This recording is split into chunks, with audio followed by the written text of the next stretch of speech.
Aloha and welcome to Island Connections. I'm Ibrahim Aoudé. Censoring Palestine. To discuss this topic, we have Professor Cindy Franklin from the Department of English and Mānoa student, grad student in Nutritional Sciences at UHManoaEthnicStudies. And so we shall start with that. First, what I would like to do is show a segment of a video that Ma'an will be in, and he will explain what this video is about. Okay, this video is our response to the censoring by Zoom with complicity from the University of Hawai'i to our event titled "We Will Not Be Silenced: The Case of Layla Khalid and Solidarity from Hawaii to Palestine." Zoom, which we literally use every day, censored this event on the basis of Layla Khalid's participation. In response to pressure from Zionist individuals and organizations. And we as UH students, faculty, staff, and community members are offended by our university's complicity and its failure to protect our freedom of speech. And since these words of the iconic figure of resistance, Layla Khalid, led to the censoring of the event, we will be saying them in our voices in this video, knowing with complete awareness that it is our voices that could be next, but we will not be silenced. We are not afraid of struggling. We are afraid of giving up. Our people never gave up in the past, and not now, and not in the future. It's because we have supporters all over the world. I think a freedom fighter is a part of a people who are struggling for their freedom. Many resistance movements in the world, including the South African resistance, were described by the West as terrorism. The most dangerous thing is state terrorism. Israel is going on with its occupation and not abiding by international law to withdraw. This is state terrorism against the people. So when we speak about terrorism, we speak it in terms of occupation, apartheid. And in Palestine, there is occupation and apartheid.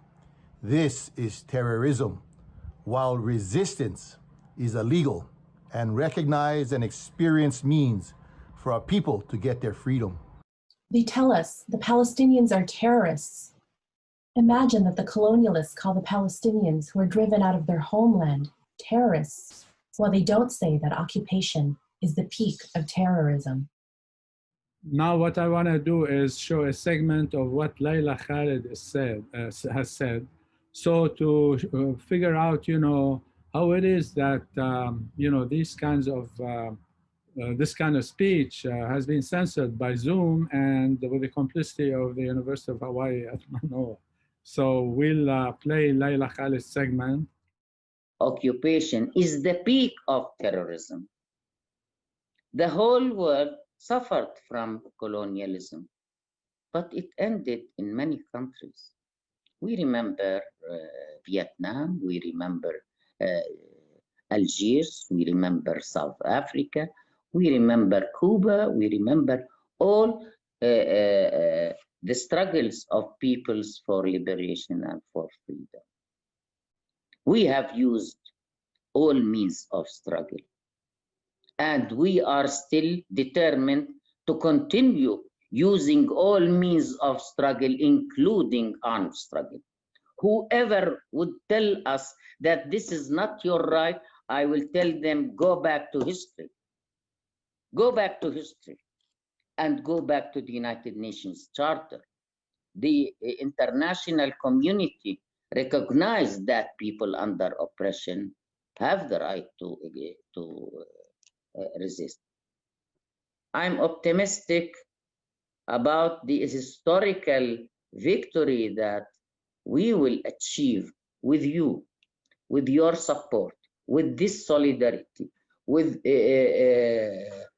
going to BDS, boycott, divest, and sanctions against Israel to isolate this apartheid state. When it's isolated, it is the first step towards victory.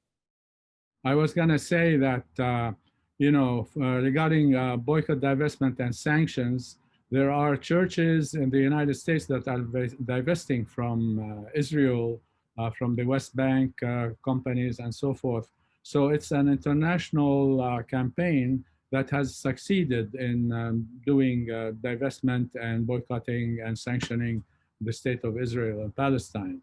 So I just wanted to say that. And then I want to go to another segment from students and faculty for justice in Palestine, who had narrated the speech of Layla Khalid, the ones that we haven't yet done here. Whoever would tell us that this is not your right, I will tell them, go back to history. Go back to history and go back to the United Nations Charter. The international community recognized that people under oppression have the right to resist. I'm optimistic about the historical victory that we will achieve with you, with your support, with the solidarity, with going to BDS, boycott, divest, and sanctions against Israel, to isolate this apartheid state. When it's isolated, it is the first step towards victory. Up until now, most of our country is still occupied by the Zionists. There are 7 million Palestinian refugees who are not allowed to go back to their homeland because of this occupation. But one day we will all be together, returning to Palestine to celebrate the victory of all peoples of the world, because Palestine is a just cause and is a human cause. The key for ending this conflict is the return of the Palestinian refugees to their homelands and properties. There, we can together, whoever accepts this solution, together establish a democracy in Palestine for all. Everyone is equal in rights and in duties. There you go. We're using Zoom that censored Palestine to talk about the Zoom censorship with the complicity of UHManoaEthnicStudies. So Cindy, having watched that again, those kinds of segments. So what comments might you have? Well, I think just for a little bit more context, which Mon provided at the start of the video, but it went kind of fast, just to go over that a little bit more. Rabab Abdulhadi and Tomimi Kinukawa had an open classroom that was to feature Layla Khalid on September 23rd. And a little bit before, and there were thousands of people that had registered to participate in this, and it included a number of other freedom fighters, white Jewish, South African, indigenous, and Layla Khalid, because of her membership in the PFLP, the Palestine Front for the Liberation of, or the Popular Front for the Liberation of Palestine, because of her affiliation in that group, which the US has designated as a terrorist organization, there was protest to Facebook and to Zoom. And so Facebook censored the event, and Zoom also censored the event. And then it was moved to YouTube. And about 20 minutes into the event, before Layla Khalid had actually had a chance to speak, YouTube also shut down the event. And so this was a kind of, I think, unprecedented coming together by these different big tech companies, YouTube, Facebook, also Instagram, and what am I missing here? Zoom, saying that this event cannot go on. And so the San Francisco State University did not support their faculty members when this happened. And in fact, the new president of SFSU went to a protest of the event that was sponsored by the Hillel at SFSU. So this was, a really concerning thing for many different reasons. Both there's the silencing of Palestinian speech, and then there's also just these issues of academic freedom and free speech that are at issue. So the U.S. Campaign for the Academic and Cultural Boycott of Israel, USACB, planned a day of action. And I should disclose that I'm a member of the organizing collective for USACB. And what we decided to do was feature Layla Khaled giving a message to people about the censorship, and then to ask people in different universities to discuss what was happening.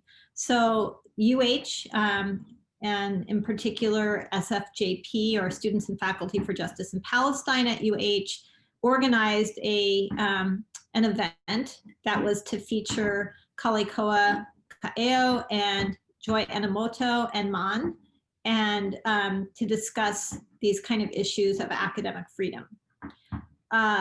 Zoom received protests, as did the University of Hawai'i, about this event, and I received a message saying that the event was in violation of their community standards, and they were going to delete it, or they did delete it. They had deleted it. And I was able to restore it. They deleted it again. In the meanwhile, the university administration was in contact with me and met with me, and they basically said, well, we believe in your free speech, but what can we do? And they also said that they distanced themselves in public messages about the event, saying it was not a university event, which was not true, because we are a registered independent organization that is affiliated with the university, but it also was an event that was sponsored by the political science department and your department, Ibrahim, the ethnic studies department. And so the people participating, like Man is a student, Kalikoa is a faculty member, Joy is a faculty member. So this was a violation in many different ways. So I think that when this was shut down and when the university failed to support us, they also failed to give us an alternate venue on which to hold our event, even though there was a Google platform that would have been available.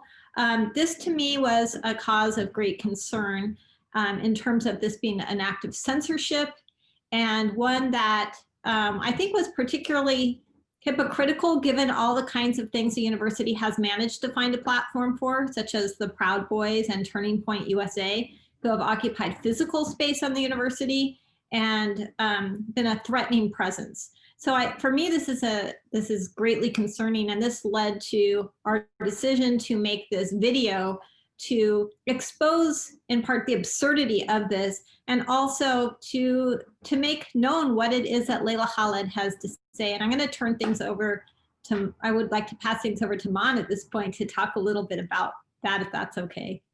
Yeah, just before that, though, I want to show a segment from Kyle Kajihiro's interview. I interviewed him. Oh, great.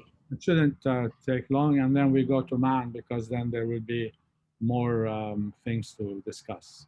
And can I actually just say that Kyle was, that his group, the Cancel RIMPAC Coalition, which is now COA Futures, also was responsible for helping to plan the event on October 23rd and co-sponsor it, as well as took part in the video. So I'm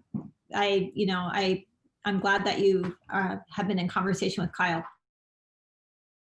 I see the situation in Palestine as one of an illegal and brutal occupation by Israel, and the treatment of Palestinians is just these are human rights abuses, and the world, many countries around the world and many citizens around the world have condemned those actions, but with the support of the United States, Israel continues to violate the basic rights of Palestinians. So I see parallels with the occupation of Hawaiian lands and the treatment of Kanaka Maoli by the United States. The use of Hawaii as sort of a staging ground for US military adventures abroad, and the deprivation of and dispossession of Kanaka Maoli of their lands, but also of their right to self-determination. And so there are many parallels. Of course, the situation in Palestine is much more brutal in terms of the human cost and the violence. but they're similar in the type of imperial and settler colonial dynamics that are going on. And so I think, there's many people in Hawaii who understand, once they understand that history, are supportive of the Palestinian struggle. And that's why we wanted to do something to help to raise those concerns, and to have a dialogue, a productive dialogue between people who do social justice work in Hawaii and people who are doing work for human rights in Palestine. All right, so Ma'an, you're Palestinian, and you're a newcomer to Hawaii, I guess, right? So how would you look at all those kinds of things happening and what we have seen thus far on this show?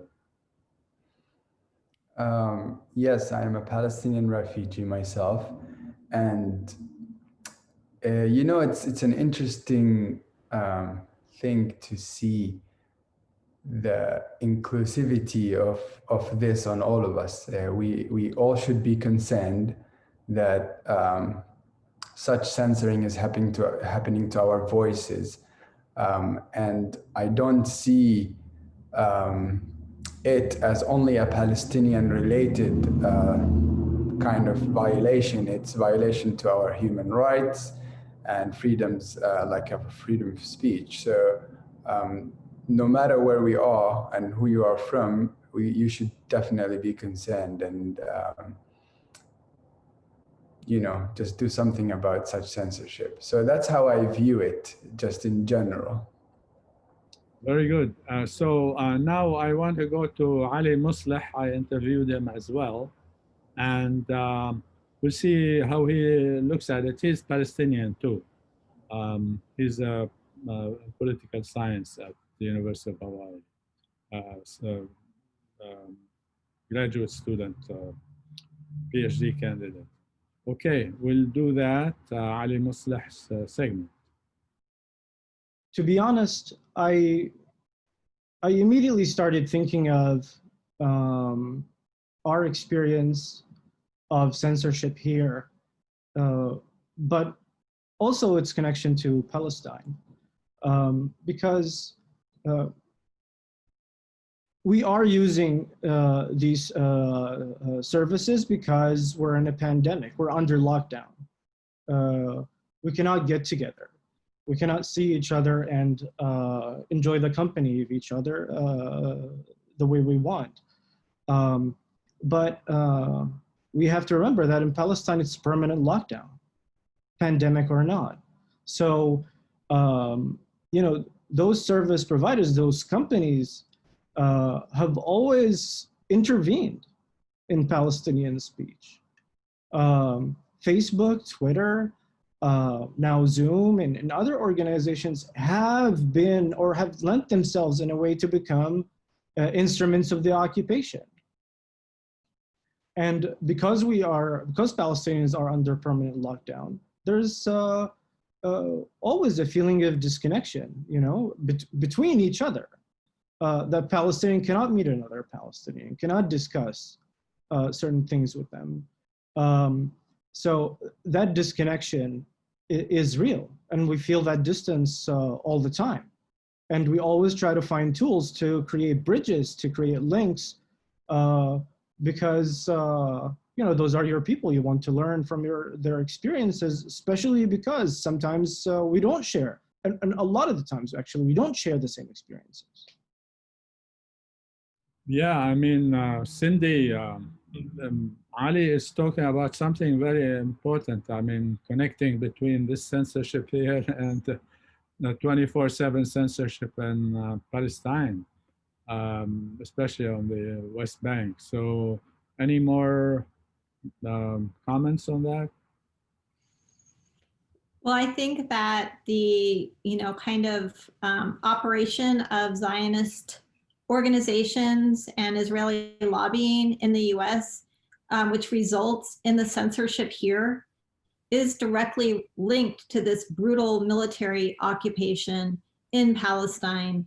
And, you know, what we experience in a kind of shutting down of Zoom platforms and so on, obviously is nothing in comparison to having the military drag you off and throw you into prison. It's nothing compared to, you know, the kinds of horrific human rights violations that people are experiencing in Palestine. However, it is part of the support for that military occupation, for that ongoing ethnic cleansing. It depends on a kind of tamping down of resistance here, a silencing of Palestinian voices here, a kind of culture in which anti-Semitism and Zionism are equated in order to criminalize critique of a colonial government that we as US citizens pay for. So there is the financial support for this occupation, but then there's the ideological support that makes it necessary for the financial support. So I think these things are linked. And so the kind of repression of speech that we are seeing here is directly linked to the horrific and violent repression that Palestinians are experiencing in Palestine. And I would say that the repression of Palestinians in the US is especially extreme. We can always look to the example of Stephen Salaita, who lost his job for speaking out against what was happening in Gaza. We can look to the kind of ongoing lawfare that Rabab al-Duhadi has been experiencing for years and years. We can look to the kinds of ways that just to even raise the question of resistance is to be labeled a terrorist and an anti-Semite. So I think these things are connected, and that we need to really resist, especially those of us with the kind of privilege to do so. And in the video that we made, for example, we are all tenured professors who participate in that video. And you know, it's important for us to step up because we have protections that, you know, that Mon doesn't have as a graduate student, that untenured faculty members don't have, you know, that those of us who are in the US who have, you know, who aren't going to experience the kind of violent military crackdown, nonetheless have to resist the censorship here as a contribution to resisting the violence that is happening in Israel and Palestine. Yeah, man, you know, you're Palestinian refugee like myself. But I just wanted to see, like, you know, your experiences, like what Ali was saying, you know, regarding lockdown and all of that. So what comments might you have on that too? I think it's, again, I want to say this again, that it's important to think of this in a bigger context and zoom out. I know the Palestinians are going through a very special series of violations, but this is no different from what's happening around the world. It's just on a different scale, and it's all about perspective. The reason why I really focus on this point is that this is the strength that we can gain as Palestinians, is if we are able to connect with other struggles around the world. We're talking about what's happening in Hawaii, what happened in South Africa, and you heard Layla Khalid saying that look back to history. And you do, if you look back to history, you'll see a lot of parallels. In terms of what is practically and what is actually going on in Palestine, it's a completely different conversation, but the type of lockdown that's going in Palestine is just a manifestation of occupation and colonialism and the dehumanizing of the Palestinian life, which happens to our lives right now in Hawaii and everywhere else. It's just a matter of time when Zoom is going to be able to censor all events, just like what Cindy just talked about. It's just the censoring of any voice that tackles or challenges the definition of colonialism. And that is the scary part that we should be all, again, concerned about, is that this umbrella is going to include all of us, and then we'll not have anything to talk about or challenge the status quo. Yeah, wonderful. You know, also, this is one reason why this SFJP video, reiterating Layla Khalid's narration, is very important. You know, multiple people have been talking about that. That shows, you know, what you're talking about. You know, demonstrates that. I want to go to Kyle Kajahiro in another segment, because he has a lot to say about those matters. So we go to that. There was an event sponsored by groups at the San Francisco State University, which was censored by Zoom and by San Francisco State. And so we responded to the call to do an event in solidarity and to break the silence. And for that reason, you know, our organization, Core Futures, joined up with the Students and Faculty for Justice in Palestine at UH to put on an event that we thought would be a generative discussion between Kanaka Maoli and Palestinian activists. And unfortunately, we were censored as well. This is like reiterating what you were saying, yeah, Cindy.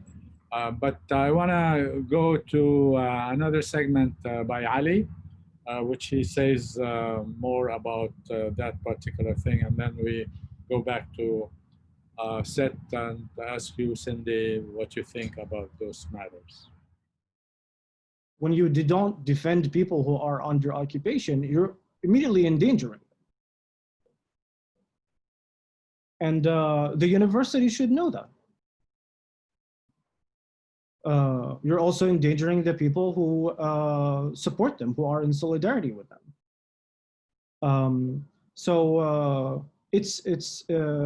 It's serious, not only in terms of violation of rights, but we also have to think of the context in which, in other contexts where this is playing out, especially in the occupied territories.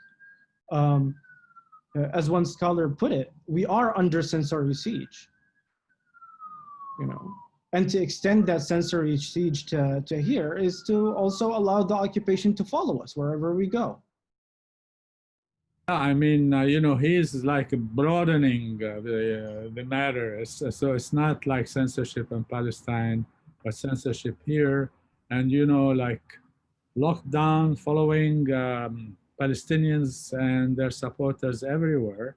That, you know, as you folks have been saying, would really impact supporters, you know, anywhere in the world. And Zionism would show its ugly face, you know, all over the world, because they have a lot of supporters and a lot of power, you know, with governments, etc. Like, for instance, President-elect Biden, who's a Catholic, he says, I'm a Zionist, which shows that, you know, you don't have to be Jewish to be a Zionist, and not all Jews are Zionists, you know. So any more about what Kyle and Ali have been saying?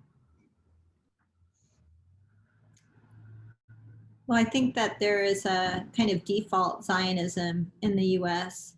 And, you know, one of the things I think that we can see in terms of the university's responses to Zoom shutting down these events was a kind of indifference in some ways to the issues involved here that I find really concerning.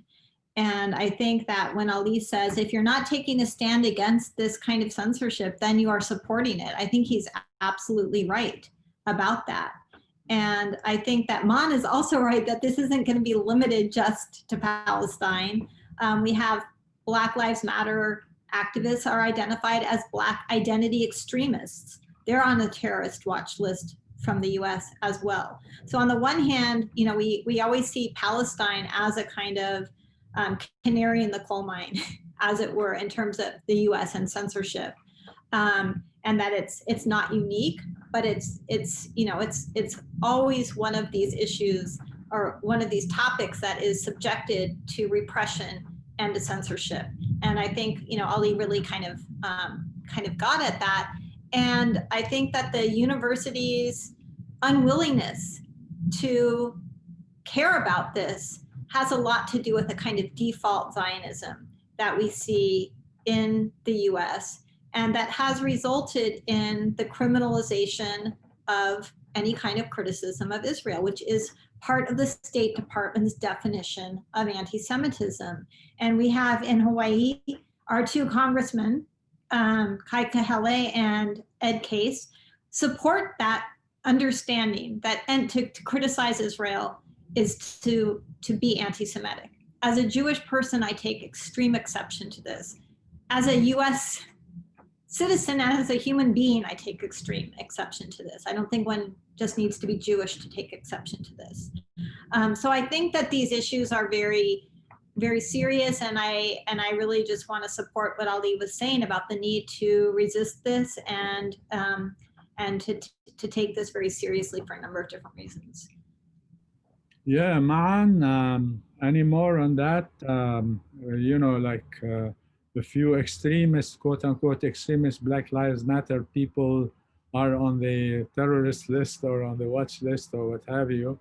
How about the Proud Boys and other kind of boys and girls and all of that who come down to the street with guns and all of that, but they are okay because they're friends of, I don't know who, Trump or other people. Any more on that, Ma'an? Yes, I just want to say that I totally agree with what Cindy said. And Ali, of course, there is important points that we live in a time where if you are not taking a stand, you're complicit. And that could not be more true than these times. We have to be, as humans, gathered and support each other. And in terms of Palestinian struggles, I feel like what Ali talked about is that in Palestine, it's basically a testing ground. It's a laboratory for what happens elsewhere in the world. I mean, look at the tear gas that's been used in Palestine 10 years ago. It was just a test to what has been used against the Black Lives Matter and the protests that took place here in the US. And you could ask people who've smelled both tear gases. But this is not a joke. This is a real life progress of dehumanizing any support for freedom. And ultimately, we make these choices because we seek freedom, whether that is freedom from occupation or freedom from family connections or anything you want that applies to you. That is what you seek, and those are the choices you make. And I feel like this is really concerning, and I cannot emphasize this enough, that this will reach all of us if we do not take a stand and we do not normalize resistance, because it is an international law recognized right for any occupied or oppressed people to use in order to gain their freedom, just like Laila Khalid said. So, yeah, I remember this. Someone said, "Oh, I am neutral about whatever topic," and someone would ask him, "Against whom are you neutral?" So that's the point. You have to take a position. There's no such thing as like sitting on the fence, so to speak. So this is a very important thing. I want to go to Kyle again, Kajihiro, and to have him, to hear what he has to say on this matter beyond what he said already. Okay. You know, that's the thing that was most, I think, infuriating for many of us, is that the content of what we were talking about and the comments that were being made by Laila Khalid was, they were nothing, sort of be outside of the norms of academic and political discourse. These were all discussions about what the basic human rights kinds of questions and the rights of people to self-determination and to resist oppression. These are all things recognized by the international community. And so that was the kind of discussion we were hoping to have. But, where the university would defend the rights of white supremacists, and violent terrorist organizations like the Proud Boys to have their events, and yet would not provide a venue for students and faculty to have this conversation about human rights questions. That was just hypocritical and outrageous, and I think a violation of the rights of academic freedom for faculty and students to engage in legitimate academic discourse about these kinds of questions. And so one of the things we did was we transcribed the words that Leila Khalid was speaking in her video, and produced a short video where other faculty and students were reading her words, so that it could be, we could still have that conversation, even though our event we were unable to actually have our event broadcast live.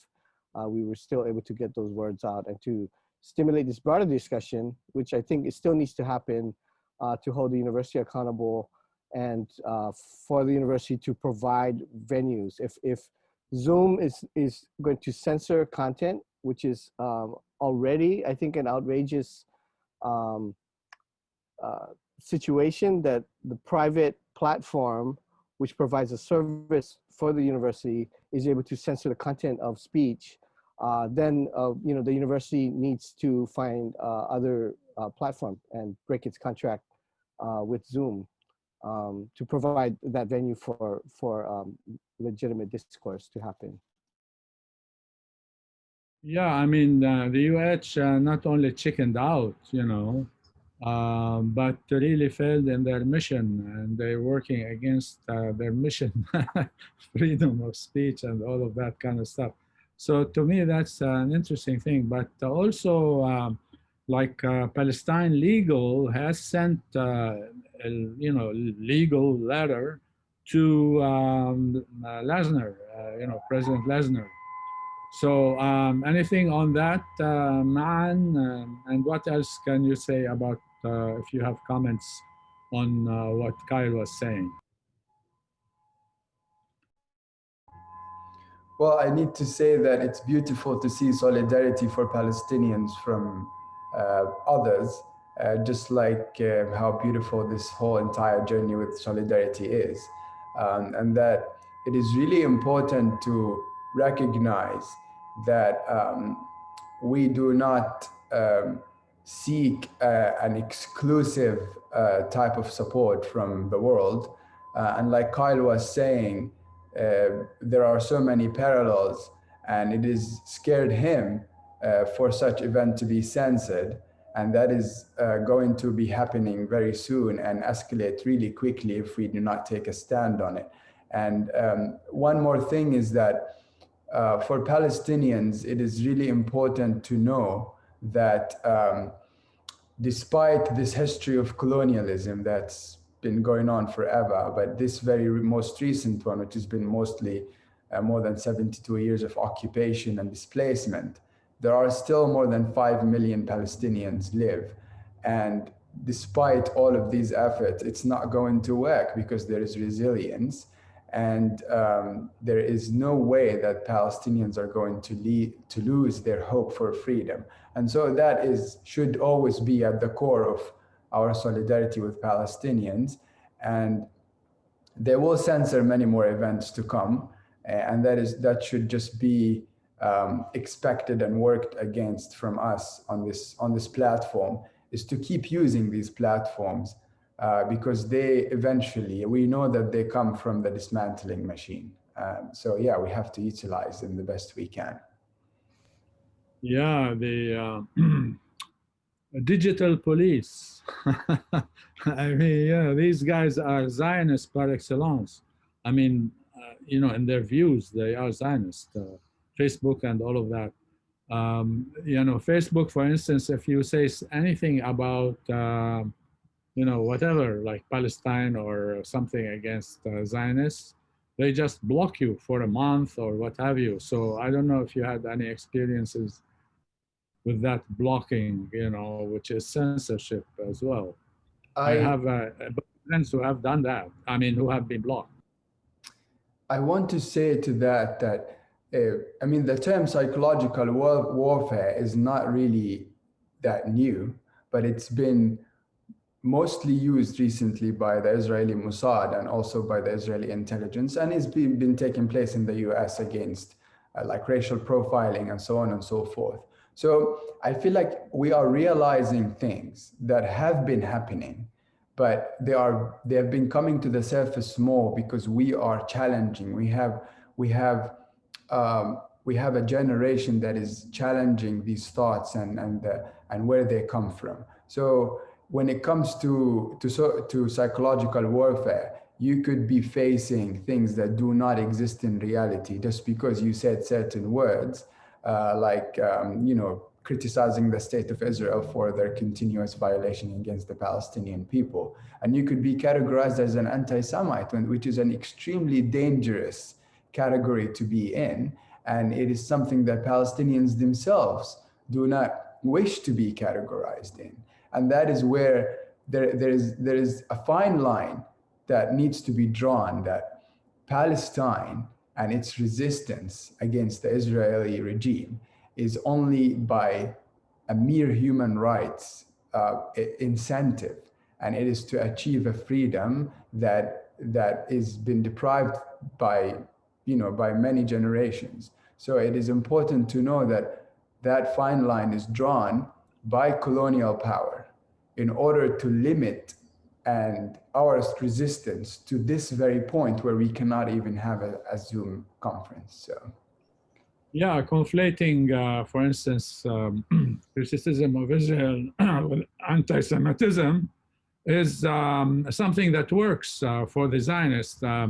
They lie in that conflation, but it works for them against people who don't know what's happening on the outside, like in the US, etc.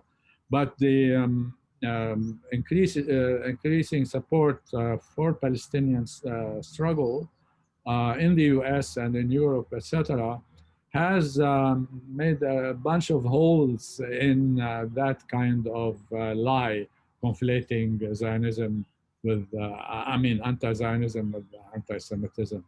So I want to, before I go to Cindy, I want to go to Ali and in a segment, and he talks about that, and maybe we can then comment on like Palestine legal and other things, Cindy. But after we watch Ali's segment. University officials should maybe read the work of some Palestinian scholars, like Helga Tawil Suri's work on digital occupation in Palestine, or other scholars who did some work on Israeli digital militarism. These are serious things.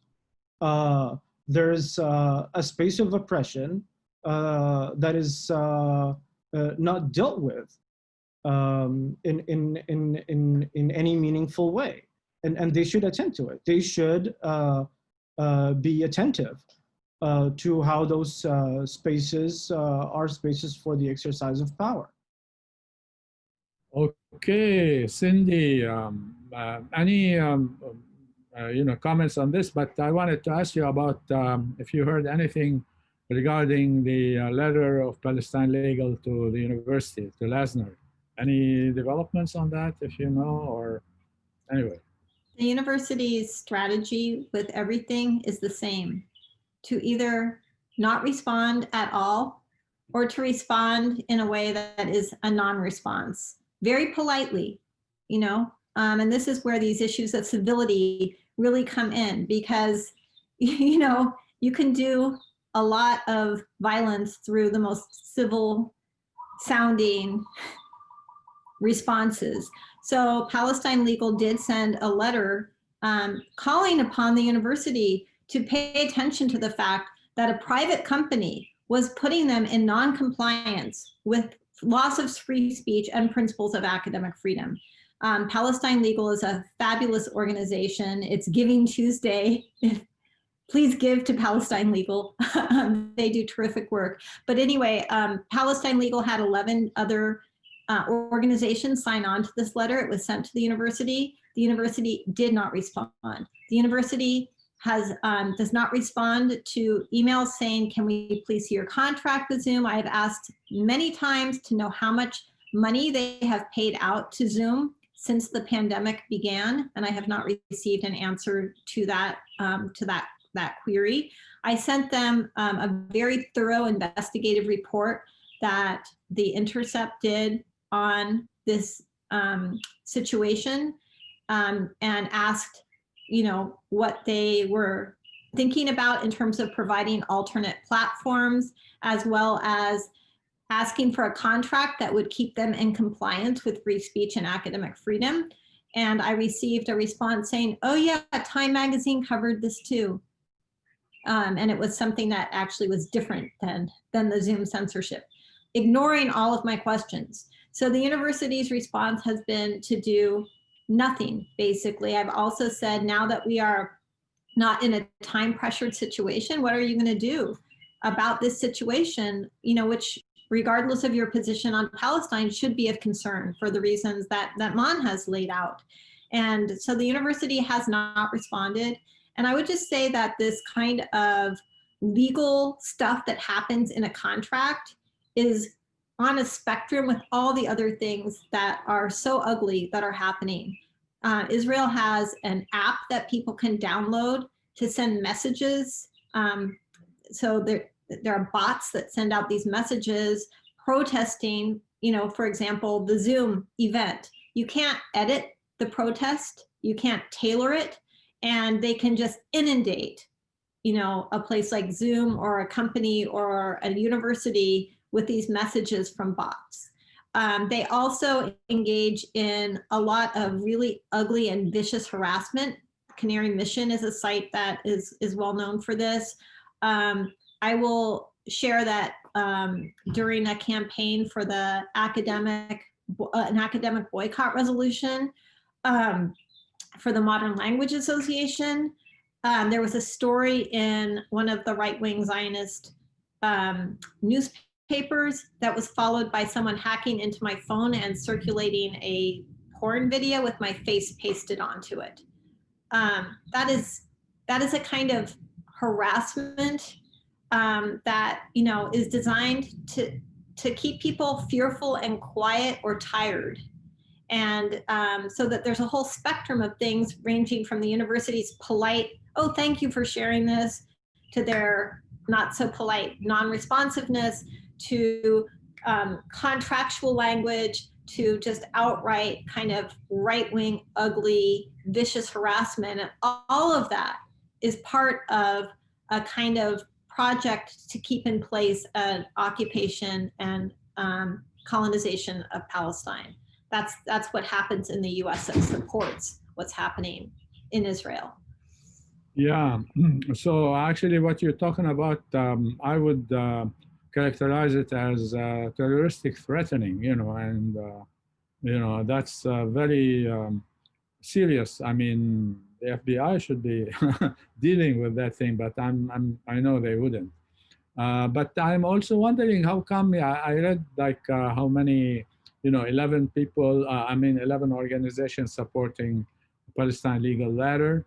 I didn't see the ACLU on that. So, I mean, that's kind of something curious as far as I'm concerned. So we might have to ask the ACLU to get into this. We have been in contact with the ACLU. They have expressed concern, but they have not responded. It was the AAUP that responded. So, this is a University Professors Association, American Association of University Professors, AAUP. Yeah, which is good. So I'm kind of curious about how come the ACLU hasn't. So anyway, I want to go to another Kyle segment, and then we'll ask Man and you later on to comment on that. So we go to Kyle. The thing that gets me is, we're paying for the service, right? The university is paying for Zoom service. We who are paying fees and tuition at the university are also paying for those services so that we can conduct classes and have events and discourse on the campus during the COVID pandemic. And so I don't understand how the platform can dictate the content of the speech. If it's not violating any laws, which it wasn't, I don't see how the platform can dictate what kinds of ideas we can discuss and debate. You know, that's what's most outrageous, and that the university did not provide another platform for us to use. Yeah, that's one thing you mentioned, you know, before, or, you know, we have mentioned about that. So, Ma'an, any comments, you know, about Palestine Legal, about anything you want to bring up regarding this or what Kyle has said? I want to follow up on what Kyle said, because the answer to his question is money. It's simple. There is a corrupt structure to which we operate on, and that is a sad reality, but it is the reality.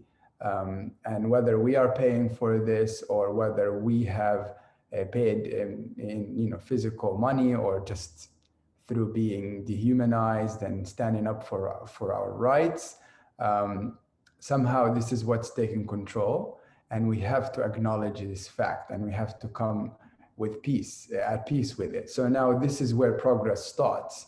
Is the university is no different from the ocean of other organizations that are literally using.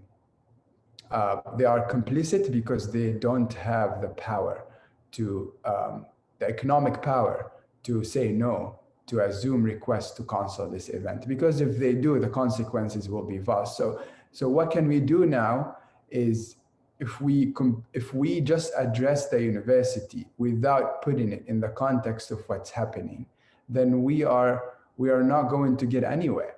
But if in our letters that have been written by Palestine Legal, there is a clear and very important message, which is that you have a community to protect, of students or faculty, and you are not doing your job. So you have to question what is incentivizing you and what is preventing you from taking such action. You could just literally cancel the request and stand up for your community like you promised so in letters and in a community type of way. And you have not done so because you're afraid. And this is where the connection is. Human beings that are afraid are not helping us. And you cannot be afraid. You cannot be neutral, as you said. You have to take a stand. And Kyle said it. It is what is it that is preventing them? And that's just being afraid. They're not able to take that step and take one for their community. And there has to be a time where we have to start doing this. And we are taking these choices right now by being here, by taking to the streets, by protesting. And we are no different from those who are not doing. We're just able to take the time from our schedules in the midst of everything that's happening to do this on our own. And we're paying the big price for it. And we're willing to, because it's going to cost us our freedom. So we are very willing to do that. Yeah, it's really disconcerting. I mean, and I heard that, you know, there has been some pressure, Zionist pressure on the UH, direct pressure. I don't know at what level, or actually I do, but I don't want to say. And Cindy might know about that. But before that, I want to go to Ali segment, and then we can ask Cindy if she knows more about this kind of matter. You know, they should ask themselves, why did we respond in that way? What is it about somebody uttering the word Palestinian that suddenly they have to distance themselves from us? This is embarrassing. This is seriously embarrassing. I'm ashamed of my university. But of course, there are so many reasons to be ashamed from the university, especially in the last few years. But they're piling up actions that are seriously endangering their students. I want to go back to this issue of why the university is doing what it's doing. And when Zoom sent this kind of threat of this event must be canceled and you have 24 hours to respond, their initial response was, oh, you know, what would happen to all our classes if Zoom canceled on us? Okay, so maybe that's a legit fear in terms of that 24-hour window. But the thing the university seems to forget is we are the paying clients to them. They want and need our money. That's why I keep asking, how much are we paying them? They act like they're doing us this enormous favor to give us these, you know, these virtual classrooms. In fact, they are a business, we are paying them. And so we should have a contract that doesn't put us out of compliance with the law and with principles of academic freedom. So it's really a kind of convenient excuse because I actually think that they think that we're doing something that is criminal and wrong by having these actions. And you can see that in the way the university distanced itself from this event, from the way that the spokesperson said, we don't really know what they're doing. They should have free speech, but they're not part of us. And so I think that the thing I would say is that there's fear at work, but there is also a kind of criminalization and silencing of people that are working for justice in Palestine. And but I'd also say that there's a lot of solidarity and there's a lot of organizing that is happening. And I think in Hawaii, we're seeing, you know, a really strong connection between Kanaka Maoli and Palestinians. And I think that that will ultimately prove stronger in this struggle. And so anyway, that to me is inspiring to see the kinds of solidarities that are emerging to, you know, kind of push against these different kinds of repressions that are also interlinked. Yeah, good. We have less than a couple of minutes left. So Ma'an, any more discussion on this, comments? So where should we go from here? I mean, you mentioned certain things before, but if you could elaborate on those and anything else you want to talk in, you know, conclusion.